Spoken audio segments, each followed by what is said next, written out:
नमस्कार दोस्तों। हमारी आज की कहानी है दो हंसों की कहानी। बहुत पुरानी बात है। हिमालय में प्रसिद्ध मानस नाम की झील थी। वहाँ पर कई पशु पक्षियों के साथ ही हंसों का एक झुंड भी रहता था।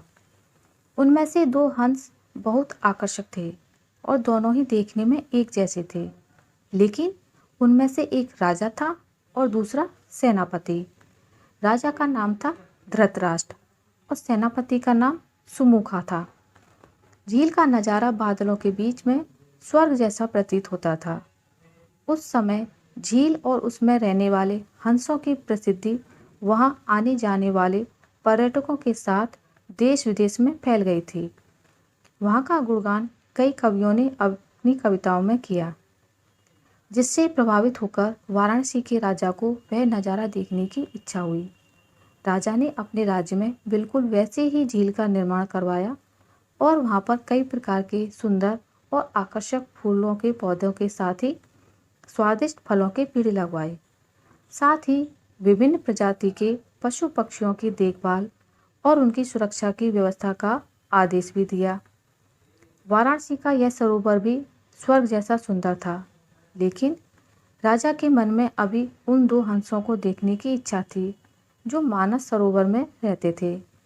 एक दिन मानस सरोवर के अन्य हंसों ने अपने राजा के सामने वाराणसी के सरोवर जाने की इच्छा प्रकट की। लेकिन हंसों का राजा समझदार था। वह जानता था कि अगर वो वहां गए तो राजा उन्हें पकड़ लेगा।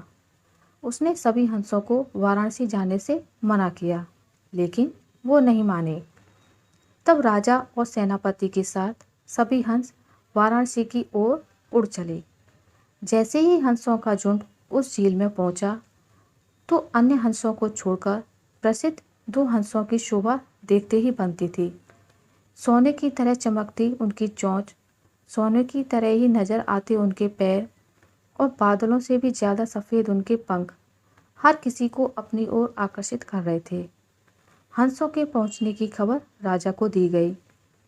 उसने हंसों को पकड़ने की युक्ति सोची और एक रात जब सब सो गए तो उन हंसों को पकड़ने के लिए जाल बिछाया गया। अगले दिन जब हंसों का राजा जागा और भ्रमण पर निकला तो वह जाल में फंस गया। उसने तुरंत ही तेज आवाज में अन्य सभी हंसों को वहां से उड़ने और अपनी जान बचाने का आदेश दिया। अन्य सभी हंस उड़ गए, लेकिन उनका सेनापति सुमुखा अपने स्वामी को फंसा देखकर उसे बचाने के लिए वहीं रुक गया। इस बीच हंस को पकड़ने के लिए एक सैनिक वहां आ गया। उसने देखा कि हंसों का राजा जाल में फंसा हुआ है और दूसरा राजा को बचाने के लिए वहां खड़ा हुआ है। हंस की स्वामी भक्ति देखकर सैनिक बहुत प्रभावित हुआ और उसने हंसों के राजा को छोड़ दिया। हंसों का राजा समझदार होने के साथ साथ दूरदर्शी भी था। उसने सोचा कि अगर राजा को पता चलेगा कि सैनिक ने उसे छोड़ दिया है तो राजा इसे जरूर प्राणदंड देगा। तब उसने सैनिक से कहा कि आप हमें अपने राजा के पास ले चलें। यह सुनकर सैनिक उन्हें अपने साथ राज दरबार में ले गया। दोनों हंस सैनिक के कंधे पर बैठे थे। हंसों को सैनिक के कंधे पर बैठा देखकर हर कोई सोच में पड़ गया। जब राजा ने इस बात का रहस्य पूछा तो सैनिक ने सारी बात सच सच बता दी। सैनिक की बात सुनकर राजा के साथ ही सारा दरबार उनके साहस और सेनापति की स्वामी भक्ति पर हैरान रह गया और सभी के मन में उनके लिए प्रेम जाग उठा। राजा ने सैनिक को माफ़ कर दिया और दोनों हंसों को आदर के साथ कुछ और दिन ठहरने का निवेदन किया। हंस ने राजा का निवेदन स्वीकार किया और कुछ दिन वहां रुककर वापस मानस झील चले गए। किसी भी परिस्थिति में हमें अपनों का साथ नहीं छोड़ना चाहिए। आशा करती हूँ आपको मेरी ये कहानी अच्छी लगी होगी।